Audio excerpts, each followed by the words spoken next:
Jesus gives us lots of commands, including this one in John chapter 16, verse 33. Welcome to Scripture Unscrolled, and what this verse used to say and mean will blow your mind. So let's take it from the top, shall we?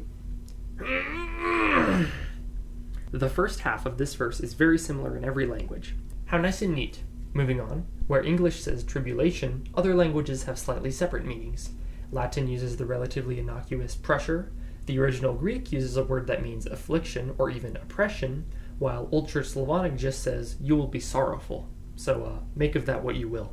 In a very rare sight in these videos, English and Old Church Slavonic actually agree on the very next phrase, telling us to be of good cheer, which certainly brings me good cheer.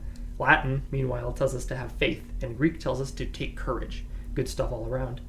Lastly, Jesus finishes the chapter in each language by declaring that he has variously defeated, conquered, or overcome the world, depending on the translation. So how about the meaning?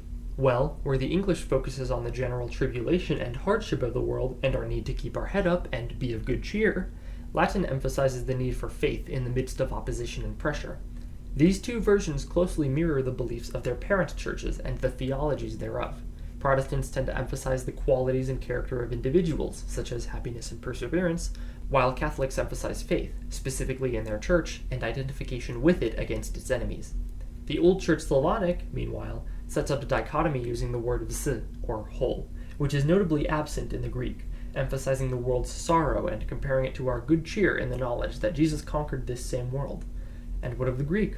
Well, it's less obvious in the English, but the contrast between the peace that we may have in the affliction we do have, as well as the sameness of the world which we suffer in and the world which Jesus conquered, is front and center, and provides us a way to see how all three of the aforementioned translations developed from the same original source, ancient Greek.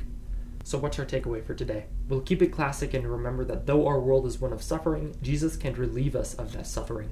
And while you have affliction, sorrow, and oppression in the world, in Jesus you can have peace. While the world wears us and our spirit down, indulges itself, and houses the greatest evils, Jesus conquered that same world through his sacrifice. So remember that this week, and thank you for watching.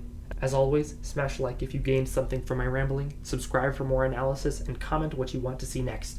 Valete videntes fideles, et idru mos videbo.